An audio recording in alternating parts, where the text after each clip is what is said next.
On today's show, Laura Heywood interviews comedian, writer, actor, podcast host, and my friend, John Hodgman. Welcome to Laura Heywood Interviews. I'm Laura Heywood. When I tweeted about today's guest, I hilariously joked that I admire him a frightening amount and that you should tune in specifically to see if I manage not to faint from sheer respect. The only lie in that statement is that it was a joke.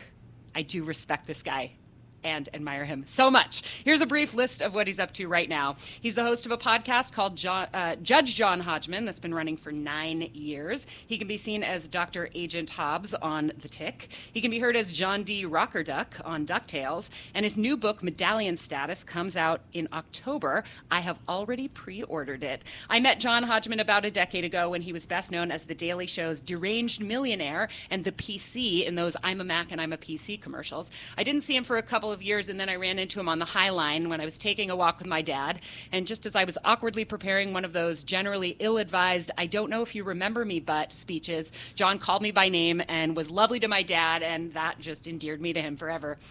In his work, John is often seen as a man of much knowledge. This, from what I know of him, is based on fact. You may have heard the term polymath, which is defined by Wikipedia, the most trusted source of information, as a person whose expertise spans a significant number of subject areas, which sounds about right. There's also a lesser-known term, which is pantomath, which I think is the character he often plays. Again, citing Wikipedia, it means a great individual who has achieved a pinnacle of learning. I'm excited to talk to the real John Hodgman today. Don't get me wrong, I fully encourage all sorts of clever puns and dry asides, but there's this weird thing that happens when someone becomes famous for a fictionalized or heightened version of themselves, especially when the character uses the real person's real name. And I'm excited about the chance to navigate the intersection between the celebrity and the human, talk about how he juggles all of these projects, and of course, sell a ton of advanced copies of Medallion Status. I'm thrilled to welcome John Hodgman. Pantomath. Now, I had never heard of that word before, and what I was sure that it was going to be was panto as in pantomime, as a person pretending to be a polymath. Oh, nope. Which is really not only was my character on The Daily Show, but is who I am in real life. Pretending to have all this I've knowledge? been pretending all the whole time. I mean, I know that you pretend to be a judge. Yeah. I mean, you're actually judging stuff. Like, tell people about your podcast. Right. Well, the Judge John Hodgman podcast, which you appropriately tripped over because it's very hard to say. Judge John I can't even. Judge Hodgman is how it often, but it is a podcast that I do over at the Maximum Fun Podcast Network, and real people call in with real disputes, and I listen to both sides and I tell them who's right and who's wrong, and usually we're talking about domestic partners or roommates or brothers and sisters or moms and dads, parents and children, and the disputes. You know, they run the gamut from the mundane to the really mundane. But usually there's something important behind them. So like there was one where a man was taking his husband to court for hoarding too many objects from the movie Frozen, too many souvenirs from the movie Frozen. Oh, I have some stuff from Frozen the musical they might want. Yeah, sure. No, exactly. Yeah. And that the house was getting encrusted with Frozen junk. And I said, you know, the difference between a collection and a hoard is display. And they had to create a Frozen room to display all this stuff. And the rest of the house had to be non-frozen, because if it starts creeping all over the house, it gets a little disturbing. I mean, that's totally reasonable, but also not reasonable for a court of law. No, these are not legal disputes, and my rulings are binding, but we have no method of policing them. Sure, and you ask people to swear that they swear on God or whatever. Yeah, swear to God or whatever. Swear to tell the truth by God or whatever. But yeah, we have no podcast sheriff's department to go and check in on people. I mean, that would be a good follow-up podcast. Yeah, it's like Cop John Hodgman. Yeah, that would be the live reality show where it's like cops. Yeah. One of the reasons that I like this podcast so much, first of all, it's just funny. But so many of them are. It's not supposed to be. Really? It's supposed to be quite serious? No, it's just not supposed to be funny necessarily funny. Do you know what I mean? Well, yeah, I mean, it's not. The podcast network is Maximum Fun. It's not supposed to not be fun. Yeah, no, it's definitely supposed to be fun. Yeah. But not funny? It's not. I always feel a little self-conscious when it gets lumped in with the comedy podcasts, because really it's just supposed to be a fun conversation between me and some normals in the world that I've never spoken to before, and getting to know their lives and getting to know their quirks and learning about them. And we have fun, and I do make jokes. Do you know what I mean? But Yeah. part of the reason why I wanted to do the podcast in the first place, and it started, in 2011, I guess. Pretty early in the podcasting. Yeah, it was realm. Yeah, it was a second wave podcast, Sure. let's say. And I had been doing a character on the Daily Show for a long time at that point. First the resident expert and then the deranged millionaire. It had my name, but it was a character and Right. a fake me. And I wanted a space where I could just be me, Yeah. and the podcast allowed that to happen. So I really go into the conversations trying to just have a good time, and we do. Do you know what I mean? Right. But it's not designed to be funny per se. And sometimes it's not. I mean, sometimes it gets serious. Sometimes it gets deep. I do not disagree with you. Yeah. I think that, and I can understand why you, as someone who is touted as a humorist, would be sensitive about that. What I want to say I'm not sensitive about it. I'm just taking myself off the hook. I don't want people going to this expecting big larfs. it's more like understanding chuckles. Like, Yeah. I think it's relatable in a way that we might not always look at our lives as relatable. When you have somebody, I just listened to a recent episode about a couple where one of the partners was like annoyed at how the other person sneezed and wanted you to rule on whether or not that sneeze had to be edited even within the confines of their own home. Yeah. And to me, that's funny. Yeah. No. It's relatable. It's funny. It's not like, set up, punchline Right, funny. right. But it's funny because we all know somebody like that where it's like, really, dude? Really? Yeah. And it's not making fun of. Never. No, that's not the goal either. Just have a good time. But here's talk like we're what I doing, having a good realized. time. Right, and you are a clever guy. Thank you. And so you end up being funny without telling jokes. Telling jokes is something that I think I've gotten worse at. Writing jokes I wrote a lot of jokes in my first 3 books, and I think it's not a coincidence that by 2011, when the third of my really absurdist fake fact humor books that put me onto the Daily Show and really brought me to a wider audience, the third and last of those was coming out, and I was really feeling like, these were jokes. The whole setup was fake, a book of fake trivia. Mm-hmm. Like, so instead of the 9 U.S. presidents who were addicted to cigars, it's the 9 U.S. presidents who secretly had hooks for hands. And I would tell a little story about each of them. And those are definitely jokes. Not to be you know what I confused mean? with fake news. No, which is- I was doing fake news before there was fake news. Right, and you were doing it in a satirical way, not in a world-threatening way. Well, but it was the same. It was the same impulse that that drives certain U.S. presidents today, which is you say something that is absolutely not true with the utter complete authority, and people don't know what to do with that. And that was my character, both as the resident expert on the Daily Show and then later the deranged millionaire, Right. who was based on Donald Trump. I mean, that was Really? the shift from resident expert to deranged millionaire happened in 2011 around the time around the time that Donald Trump was sort of sunsetting out of The Apprentice. The Apprentice was not doing so hot. And he started showing up on news shows in the anticipation of the 2012 election, really doubling down on this idea that Barack Obama was born somewhere else, maybe Mars. You know what I mean? Yeah, the or was a birther. secret terrorist. And he would just wander onto the Fox set with no expertise other than he's a rich white guy and he wants to talk. And he has celebrity, obviously, and at the money, time. Yeah. or so we thought. Right. Well, who knows? We'll find out. And say these ridiculous things. And I remember feeling at the time, I'm always trying to look for something new to do. And I've been doing the resident expert for 5 years, 6 years maybe at that point. And I remember saying to Steve Bodo, who just left the Daily Show actually to go showrun Hassan Minhaj's show, Patriot Act. Cool. But I remember saying to him, like, we're a news show.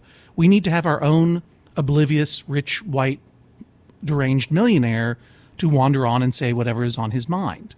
And it was in reaction to Trump. You know what I mean? So Have you thought about revisiting him? no, no. Like, because we have a real Yeah. one? Yeah, I learned pretty quickly into the tenure as the deranged millionaire, and as Donald Trump became more and more prominent in the political sphere. And then certainly by 2015, when he was openly running for president, and I was still doing stuff at the Daily Show, it's like my joking, my humor was always based in taking a given premise and then stretching it to its most absurd, illogical extremity. And Donald Trump is doing that for himself. Like, he doesn't need the help of satire to do that. There was no comedy, there were no jokes I could tell about Donald Trump that would compete with the long form improv that Donald Trump I guess has been doing for his entire life. I'm really looking forward to the day that we can all laugh at it. Because right now I just want to crawl under a rock and die. Well, we'll see what happens that's one of the Donald Trump is, right? We'll see what happens. Right. Yeah. I really don't want to go down like a super political rabbit hole because I'm going to end up feeling so Well, this sad. is one of the things, and I write about this in Medallion Status because part of it takes place in 2015 when I'm at the Emmys with the Daily Show.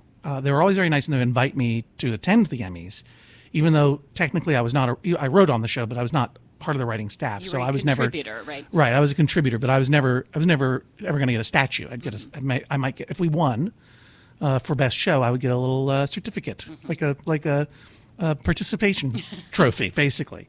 But it was nice. Better than not. I would definitely go, and this was the last time that John was, the last year that John was host, the last time he was nominated as host, and he won, obviously. And afterward, he was saying, the people were saying, like, if Donald Trump, I guess he was the nominee at that point. If he were to win, no, this is 2015, excuse me. If he were to win the nomination, would you come back? And John's like, no. No, that's in part because John just wanted to move on with his life. Do you know what I mean? But I also recognize it's like, yeah, there's not many ins there comedically, at least not that I can see. Now, I'm thrilled at Sam B and Trevor Noah and John Oliver and Hassan and everybody who are able to continue to make humor in this world. And Saturday Night Live. And Saturday Night Live especially, right. And around this subject of Donald Trump especially. But for me, I saw no earthly way to do it. And it was in part because people are always talking during the Daily Show days, why isn't there a conservative Daily Show, right? Why isn't there conservative right-wing humor of that kind? And we East Coast elites would all go, well, it's obvious because they have no sense of humor about themselves. They're authoritarian in nature. They take everything, there is no sense of subversion. There's not a comedic tradition in that world, blah, blah, blah, blah, blah, right? And that's when I realized at the Emmys, it's like, oh, there is a right-wing Daily Show. It's Donald Trump.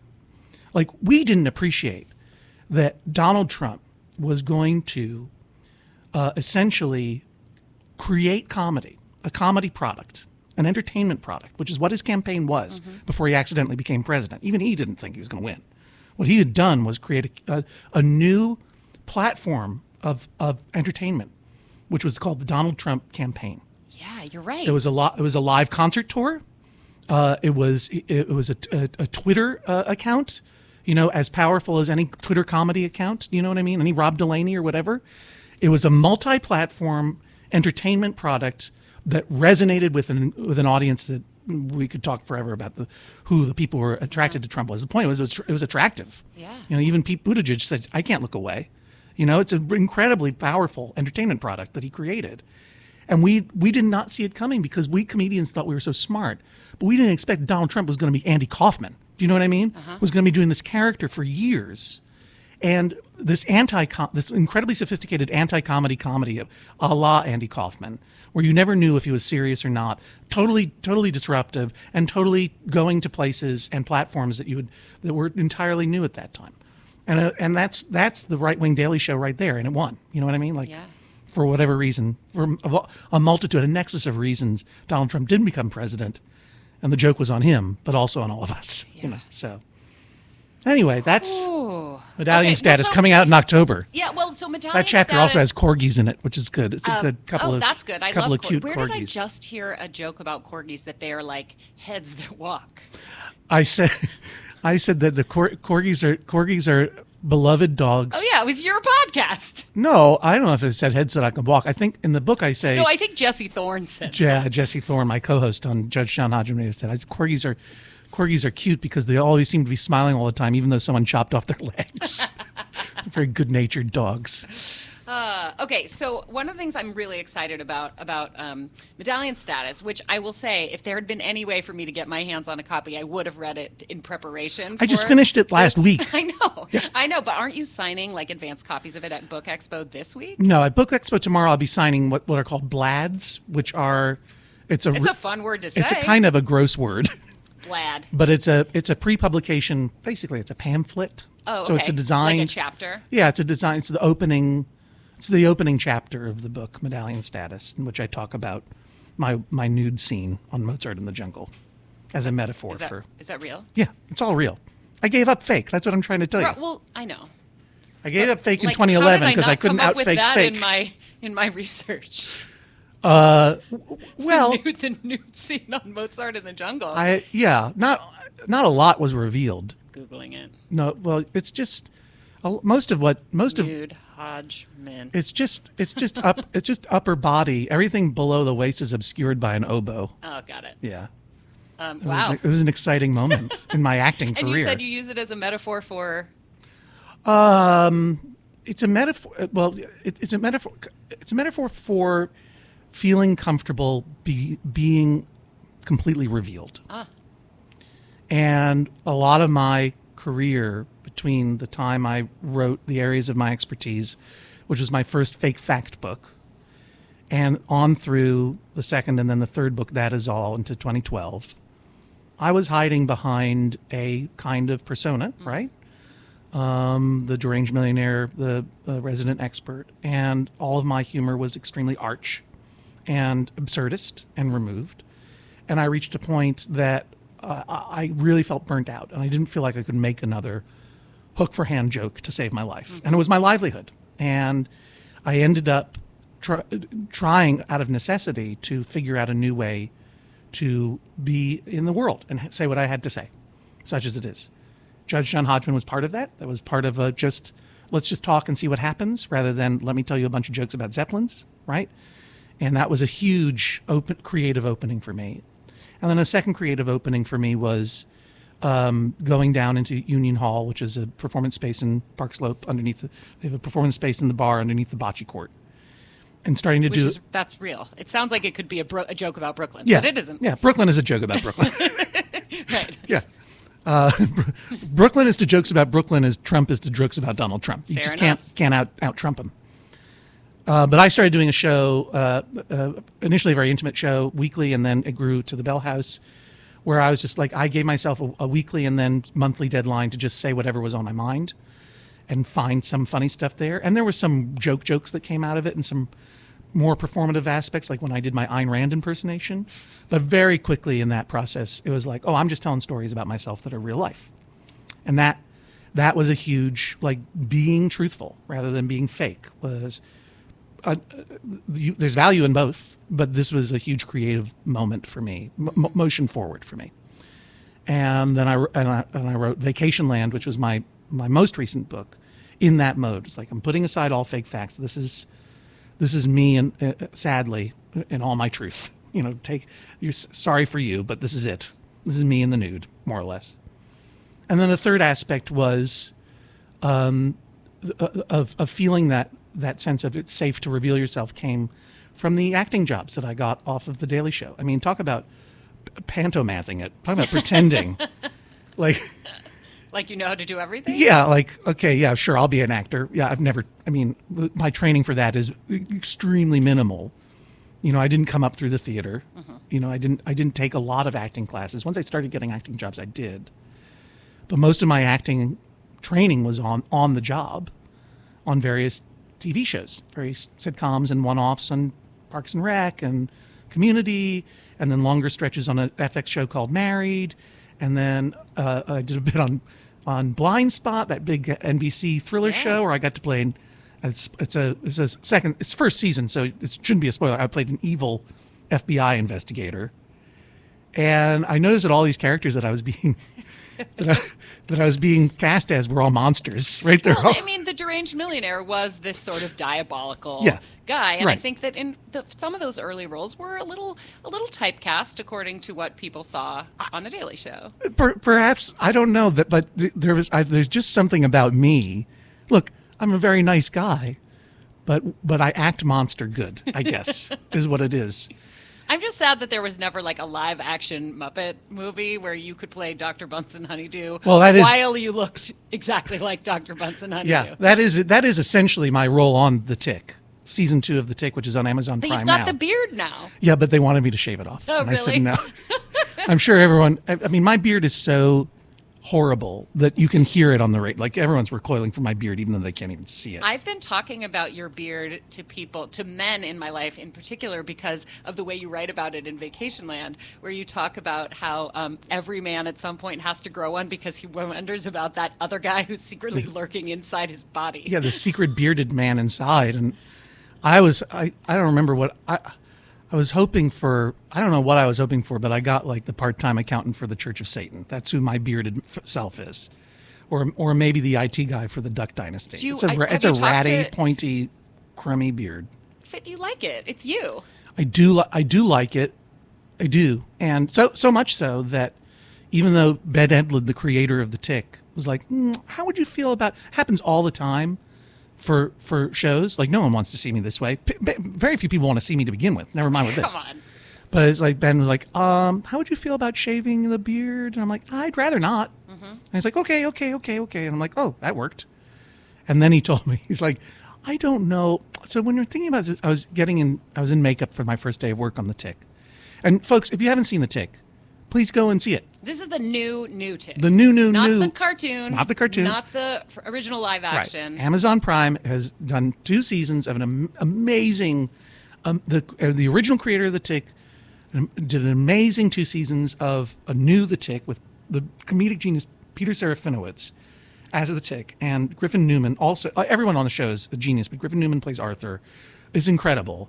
And I had loved the first season. I was furious that I wasn't involved in it. And then they asked me to be a part of the second season, and they brought me in, and I'm in the chair. I've already refused to shave off my beard, and Ben's very reasonable. He's like, oh, that's fine, it's fine. I said, but in terms of your performance, I want you to do what you want to do, but I just want to give you a sense of what I was thinking of.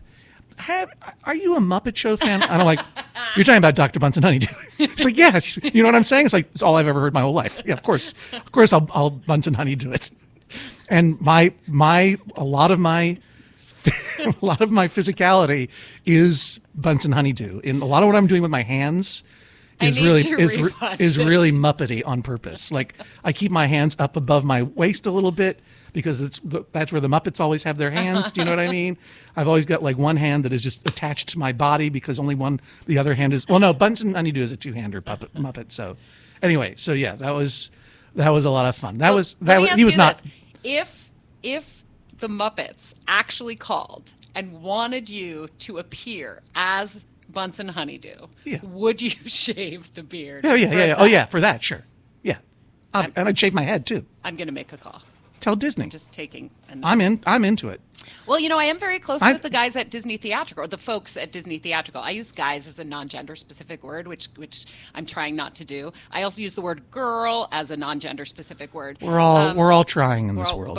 But I'm very friendly. My pronouns are he and him. Okay, I'm glad to know that. Mine are she and hers. Okay. But if you use they and them, I'm fine with that too.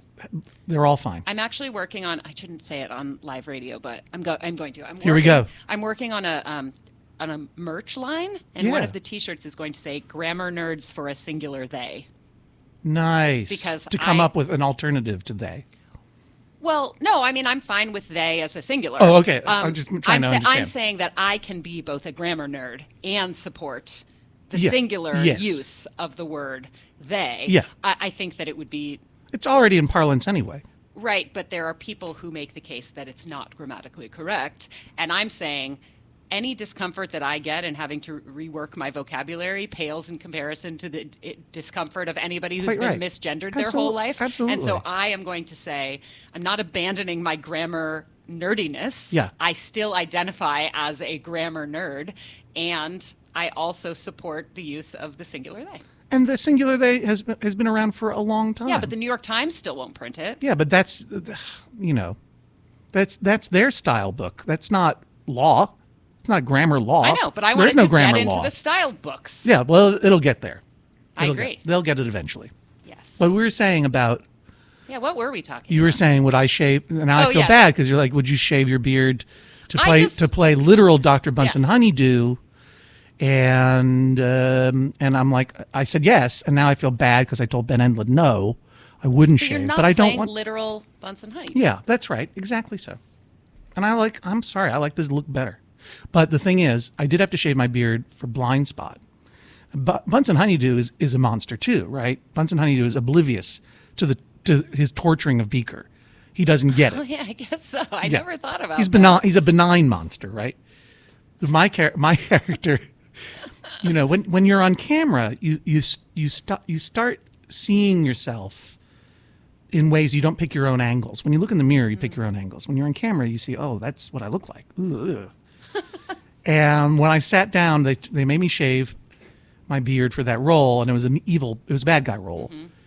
Well, anyway, and the hairstylist says, "Well, how do you do your hair? Like, is anything you should need to know?" And I'm like, "Well, yeah, I got this weird cowlick back here, and one thing is, especially when I shave my beard, unless you square off the sides if you're cutting my hair or put enough product in such that it gives a little volume on top, my hair is very limp and fine."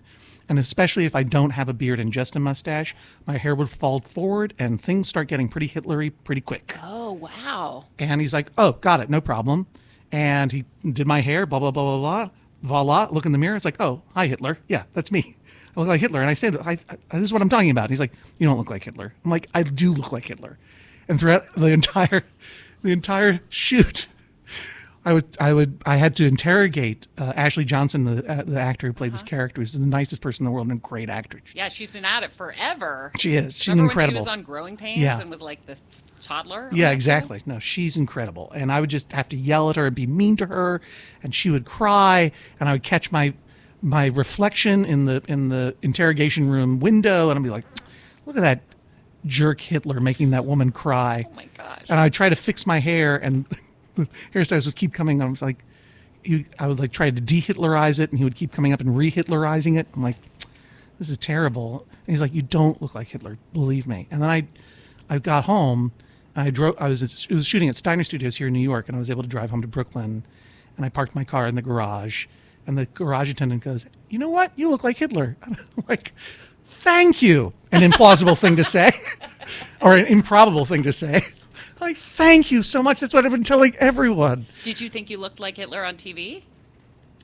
You know what? Everyone check out Blind Spot, and you can decide for yourself. Season 1. But I mean, I had just come from doing the work, so Anyway, after a while, I get so annoyed by playing all these monsters that I got this role on Mozart in the Jungle, and One where you're naked. well, initially, I'm clothed, right? They say it's a 2-episode arc. And I read the script for the first one. I was like, this is amazing. I'm not a monster. I'm this sort of weird, the Mozart in the Jungle is about life in a philharmonic orchestra in New York City, right? And the main character is played by Lola Kirk, who's an oboist, and a young oboist who's looking to make it in this world. And she goes to this big society party where I'm hanging around, and I'm some weird dilettante billionaire. Typecasting. Well, that I can get, right? Lunatic, eccentric, billionaire kind of thing. But I'm a nice guy, and I kind of take her under my wing and give her some really good advice. And I'm like, this is great. And I'm working with all these incredible actors, and we're having a great time. And then we finish that episode. I'm like so happy. And then I get the script for the second episode, and it turns out, oh yeah, I'm a monster after all. I'm not a nice guy at all. I'm a con man. So how does this tie into the beard? Do you have the beard to differentiate yourself from the evil characters? To be like, no, see this facial hair? I'm not that guy? No, I just, there was a long stretch when I was not on television at all, and I just kind of got lazy and grew it out, and I like the way it looks. It's not to differentiate. I mean, if it were to differentiate, I'd be happy. Oh, then you would. If I were a real actor, I'd do whatever they told me to do. Do you know what I mean? But have you talked to Jon Stewart about the beard growing post-television phenomenon? Because I understand he's done the same. yeah, And David Letterman, lots of people. David Letterman's got. I'm not sure I can grow a David Letterman beard, and if I could, I'm not sure I would go that far. I think that for those guys, and I'm not misgendering them because I think they identify as he/hims, they spent years in being scrutinized their faces being scrutinized every day. And there really is a huge relief if you're on camera and your thoughts and your words and your face is being scrutinized every day to just not give an F about things. And growing a beard is a great way to show the world that you have ceased giving an F. It is, as I said in Vacation Land, my most recent book, it is a biological signifier to the rest of the world to say, no, thank you. I'm all done. I'm no longer required to procreate. I mean, I get that, but I will say that physical affection. I find beards pretty attractive. Well, in general. great. So I don't necessarily think, especially for the virile young available set, right. that beard growing is necessarily a sign of no. Done. Yeah, a young lumberjack type that you might see at a bocce court in Brooklyn. Call me. Yeah, right. That's different from an older gentleman who's retired from his 25 years of broadcasting. Right.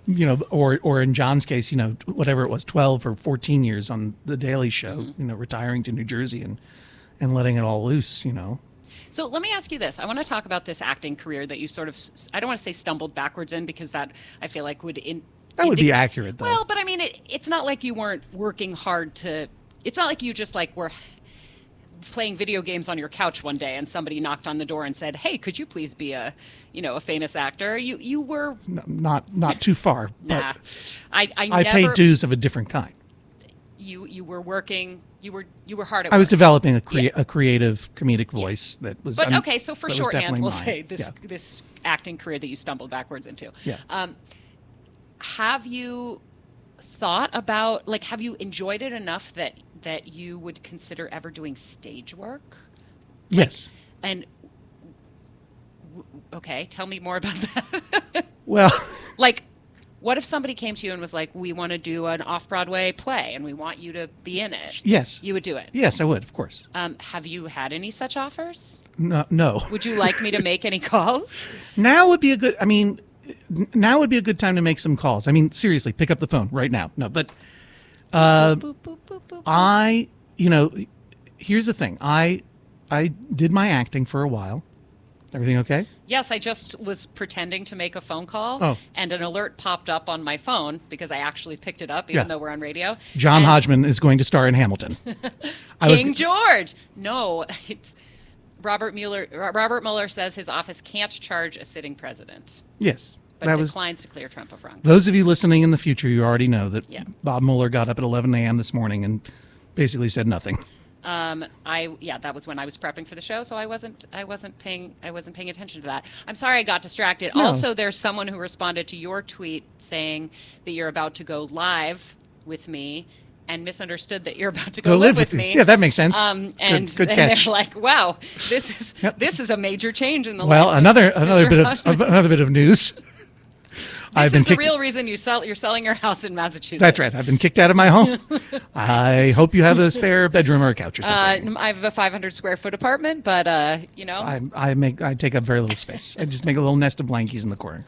I'm sorry that joke of that pantomime of me picking up my phone. No, it was perfect. That's why I've learned the hard way on podcasting and radio. Visual jokes don't really pay off the way you want them to. Seriously. But yeah.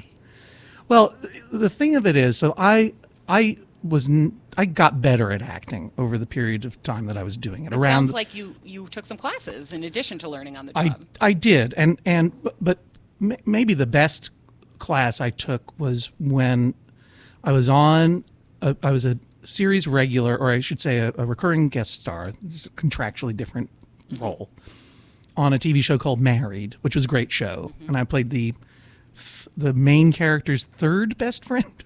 There was a best friend and a vice best friend, and I was kind of the Speaker of the House best friend. If the other two best friends the other two, I would take the role. And the thing that I had learned on set was that the only thing that's important when you're shooting is time, even sometimes more than performance. So if you get a great performance, that's great. If you're getting reshoots are expensive. If you're getting a so-so performance, you kind of just need to move on.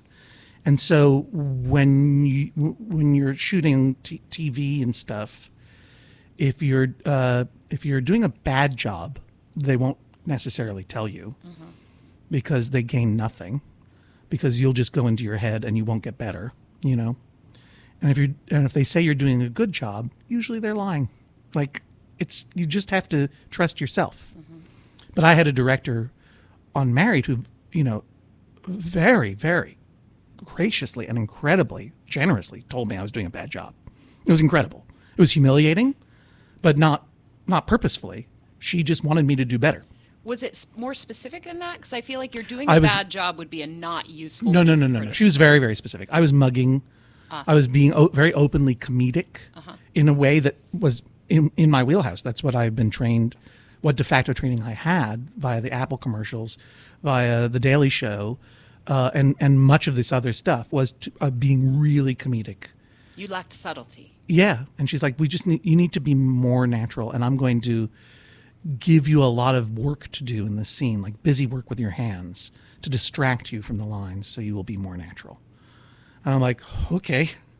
And it was a gut punch, you know, but it worked, you know, not immediately, but it really made me reset everything that I was thinking in terms of what acting is, especially on screen, because it can be so small. Right. You know, you don't have to be big. I was very, think very big about the differences between theater acting and on-camera acting as if they're two different sports. Like, they both require a certain amount of athletic ability, or in this case, a certain amount of ability to actually be somebody you're not in real life. Yeah. But like, I have a lot of friends who are in the business, and people who act on screen tell me about directors who are like, okay, so if you can make the tear come out of your left eye, right on the word someone, right, that's what I need, and we're just going to shoot these 3 lines, go. And they're out of context, and that is a muscle group I can't even imagine developing. Yeah. Whereas theater acting, where you're playing an entire story arc and you have 3 hours to do everything in order, and you can like get inside the character's skin. And if you cry, it's because you genuinely are experiencing that emotion. Yeah. And I think crying is the easiest, like, to explain about the differences there. But, you know, if somebody blinks at a different, like blinks slower, on camera, it can tell a completely different story. On stage, you have to gesture. That's what this sing. Her name is Jamie Babbitt. She directed the Natasha Lyonne film, but I'm a cheerleader. She's brilliant. My gosh, I love that. Yeah, she's brilliant, and she kind of changed my life by telling me smaller all the time, smaller. And it really was a turning point for me. And it was around that time also that. Well, the thing is that, like, imposter syndrome, right? Everyone feels it. Yes. You know? I'm feeling it right now. But you're doing what you're doing. I know. So, you know. I feel it all the time. It is very hard, you know. And Neil Gaiman tells a story. Have you heard his imposter syndrome story? Tell me. Tell everybody. Neil Gaiman tells a story so much that it might as well be in the public domain, so I don't mind stealing it. Tells a story about standing at the back of the room at this really big elite swank gathering of thinkers and entrepreneurs and scientists and so forth, and these people are giving presentations, and the man next to him says, "Look at all these incredible people. I don't belong here." And Neil says, "What are you talking about?" And he says, "Nah, they just told me where to go and I went there." And Neil goes, "Yeah, but you were the first man to walk on the moon, Neil Armstrong." It's got to count for something. Oh my gosh, yeah. And you know, it's like even the most accomplished people feel like imposters sometime, and that's a comforting truth that is mostly true.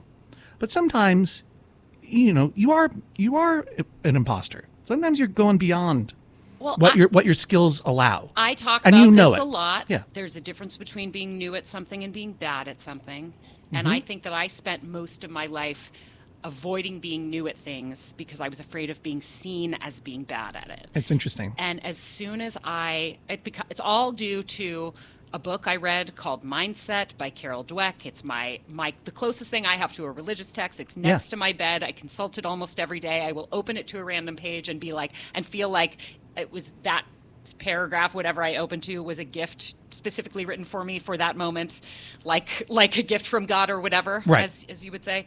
And it's all about hearing feedback that you could actually learn from and allowing yourself to learn from it. Yeah, exactly. And prioritizing progress over results has changed my life. And it's very much why I was willing to like consider going back on the radio after 4 years of a hiatus, and why I have striven to, put myself out there as Laura Heywood. That's the reason this is not called the Broadway Girl Show, because that's my online persona. That's my version of, the resident expert, Right. Or even the Jon Stewart of the Daily Show versus the Jon Stewart at home with his kids. Yeah.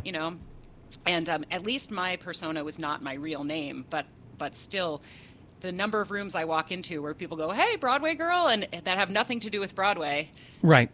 And so I'm like, okay, good. I like Laura Heywood better. Thank you. I like her, Broadway Girl fine. I like her better too. Yeah. And I like John Hodgman more than I like the character that I realized I was setting out to interview today. Yeah, because that guy looks like Hitler, and it's terrible to people.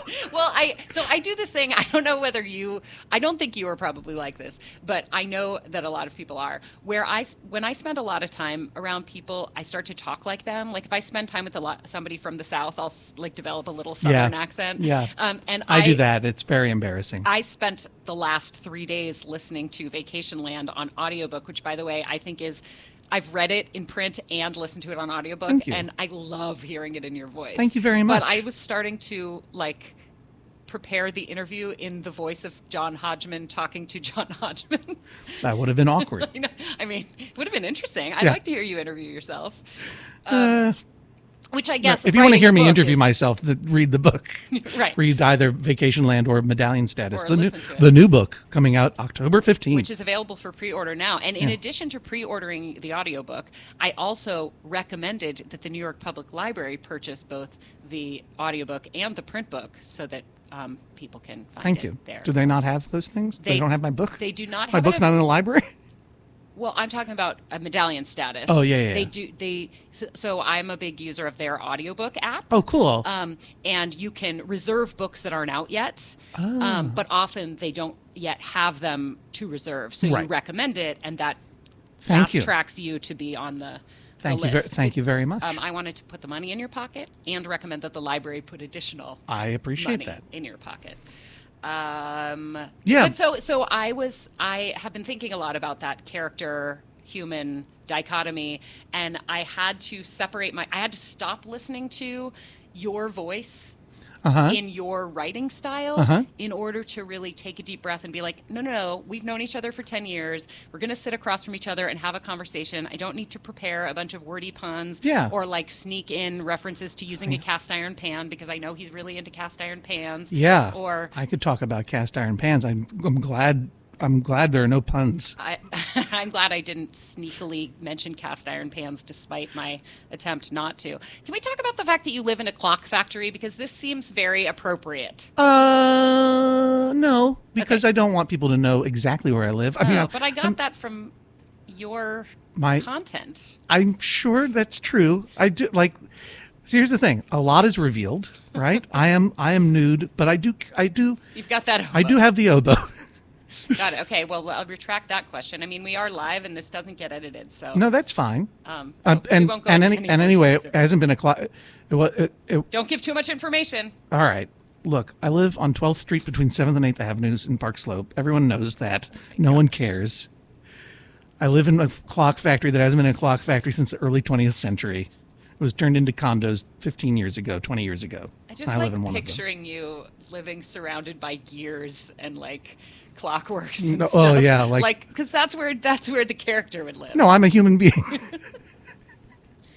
I live in a condo with a wife and children. Oh, speaking of your wife, both times that I read and the time that I listened to Vacation Land, Yeah. I stopped. No one come to my block. Listen, everybody. I'm trusting you with this. All right. I'm denuding myself. As I talk about in Medallion Status, what I've learned is when you reveal yourself, people stop prying. Oh. Maybe because they're repulsed, but mostly because they acknowledge that you are allowing yourself to be seen. And and as well, being seen is not something that everyone gets to enjoy in this life. And when someone, being seen and recognized for who you are, and when someone, bears themselves, sometimes people can see themselves or feel seen through those experiences. Does right? that apply to? I mean, So just don't come to my house. granted, Is what I'm yes, saying. don't come to his house. What about that that moment that I referenced in the intro where I was preparing to go up to you because I really wanted to impress my dad with the fact that I knew you, and I didn't know if you'd remember me, and you were sitting there reading a book on the High Line, and I was like, should I go do the I don't know if you remember me, but thing? Yeah. How do you feel about being approached when you are out in the world? Love it. As long as it's not at your house, obviously. Well, I mean, there are certain, I think, breaches that anyone would understand. Of course. Don't stalk anybody. And Medallion Status, which is it's really the book is about, where Vacation Land was sort of about my life traveling through various wildernesses where I didn't belong, in the hills of western Massachusetts and the painful beaches of coastal Maine, and middle age as being the third wilderness. This is about the work that I was doing at the time, right? So it's not vacation. I've gone back to work, and what I realized when I've gone back to work as an actor and performer in 2014, 2015 into 2016, 2017 is I'm kind of losing my job. It's about becoming less famous. It's a riches to rags story to some degree. Not rags, obviously. I'm very happy and accomplished. Do you know what I mean? But also regaining your family and your relationships that you'd sort of had to. Yeah, not that you ever lost your family, but no, you get to be there for the. Yeah, exactly. Moments. I mean, when you say if someone asked you to be in a play, and I said now would probably be a good time, it's because for the past 4 years, I was really ramping down the amount of work that I was doing, especially the travel that I was doing. Because my children were disappearing in front of my eyes because they're young and now not so young teenagers, And but part of the book is about being on television and then gradually not being on television, then losing all of my television jobs, and suddenly realizing the only thing I have left in terms of pure status is my platinum medallion status on Delta Airlines, and that's the title of the book, Medallion Status, and then my mad chase to become Diamond Medallion before, so I could remain a whole human being, and then realizing that's not a good way to live either. But the book opens with me actually being recognized, a true story. So much of the original Vacation Land took place in Maine, where we have a home and live there part-time. And I did not reveal what town I lived in Maine, but anyone could figure it out. Do you know what I mean? The same way anyone could figure out Clock Factory, Park Slope. I got it. I think I even know what apartment. I'm going to go home and just self-flagellate about having said that. No. But, I opened the book Medallion Status by saying I basically revealed where I lived in Maine, but none, and some of you sent me nice cards to my post office box, but none of you came to my house. And none of you certainly invaded my house, as in the movie The Strangers, which frankly is disappointing, because if you had done that, I could have written that book. That would have been a huge bestseller about how John Hodgman got his house invaded in Maine. But no one did, except for one young couple who did come up at a moment of extreme stress in the middle of this very small town, because my wife and I were having this argument because our Jeep, had started leaking hot red liquid into the passenger footwell, and we didn't know where it was coming from or what it was. We thought our Jeep was bleeding to death. Oh my gosh. We didn't know what we were going to do, and we had an engagement or whatever, and all of a sudden this young couple with a baby come up and they go, "It's John Hodgman." I'm like, "Oh!" But then I was like, wait a minute. And they immediately was like, "Oh, this is a terrible time." I'm like, "No, it's fine. It's fine." And it was fine, because it's always great to be, it's a gift to be recognized. It's a gift that I get to enjoy, even now that I haven't really been on TV regularly, the tick notwithstanding. And my work has been mostly in podcasting and books, and to some degree live performance, my imitation stand-up comedy. But mostly, those days of being seen in the airport going, "It's the guy, it's the PC," or whatever, that's pretty distant now, and it doesn't happen that often. But, lots of people are never seen in this world, I'm talking about. But somebody asking you, running up and being like, "I need to get a selfie with you," is different than being seen. It is a gift for someone else to know your name and to think about you. And no one, I'm lucky to have never reached a level of even quasi-celebrity where fans were in any way aggressive. They're all nice weirdos like me. And yeah, I mean, it's like, and it is really happy making to anyone, I think, who works in this world for someone to say, I like what you do. You know what I mean? Yeah. I mean, it can be, I remember leaving Hamilton after a performance of Hamilton with our mutual friend Lin-Manuel Miranda. Yes, our mutual friend. And it was a very odd evening where he was taking me and Adam Savage to go bowling with the cast after the show. Yes, Broadway Bowls. Yeah.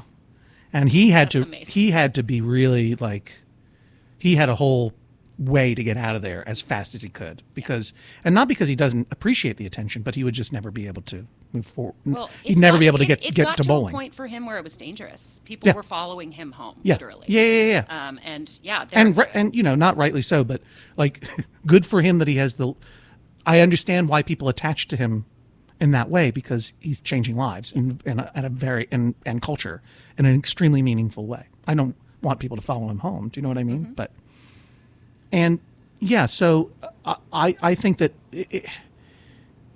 it's not a perfect parallel, right? And when we talk about being seen, like being recognized for who you are and for the goodness in you, a lot of people don't experience that at all, not even within their own families, So I don't take it lightly, even when this couple comes up and goes, we came through this town because of your book. We did not expect to find you here yelling at your wife, but hi. We weren't yelling. It was just, we were having a spat over what was going to happen. Well, one of my favorite stories in Vacation Land is about how you were high with Jonathan Colton building stacks of rocks, and somebody drove by and you were convinced it was the police. And they were like, "What are you guys? We know you guys and your work." I was convinced it was witches because there are a lot of witches in Western Massachusetts, like literal Wiccans coming to patrol their special cairns, but no.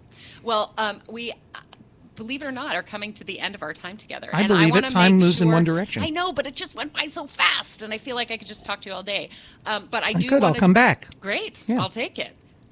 Once I've read Medallion Status, then I can ask you all the questions about that. But speaking of having a platform and being seen and having people know your names, whether you're Lin-Manuel Miranda, whether you're John Hodgman, or whether you're someone like me who just has this quirky little like genre-specific fandom. Yeah. I say there's no reason to have a public platform if you're not going to use it to change the world for the better. Sure. So I invite every guest on my show to promote a cause that they're close to that is changing the world for the better.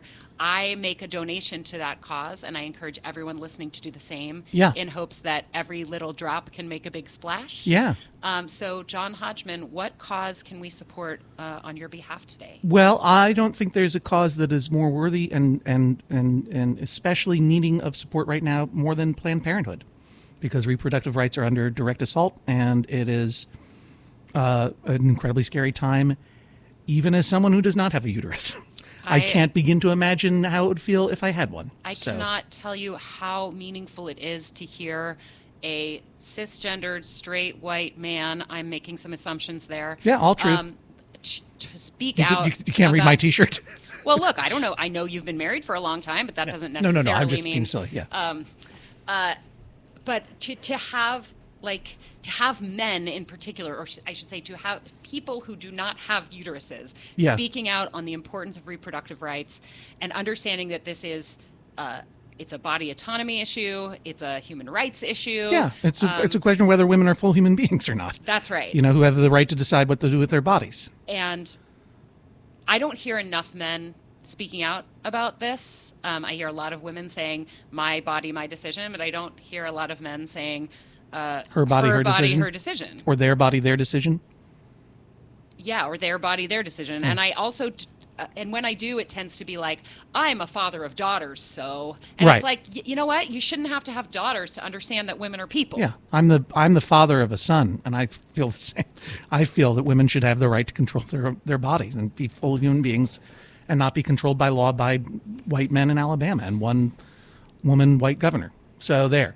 But, that's what Planned Parenthood, the Yellowhammer Fund, obviously came after we talked about what the charity should be. That seems to be, I don't know, they're the group on the ground in Alabama specifically that are helping women get reproductive health care safely. So Well, I'll tell you what, I'm going to make a donation to PlannedParenthood.org and a donation to YellowhammerFund.org today, because this cause is that important that I'm going to double my money. All right. And put it down in honor of you, in honor of the people who don't have access to and need, or might someday need, access to all of the services that are available through those important causes.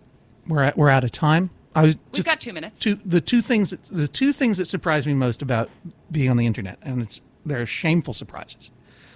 One is when the Alabama law passed, essentially, or maybe,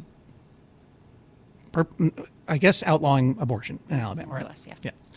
Yeah. When that passed, I posted a thing on Instagram just saying, "This is terrible. You should support this.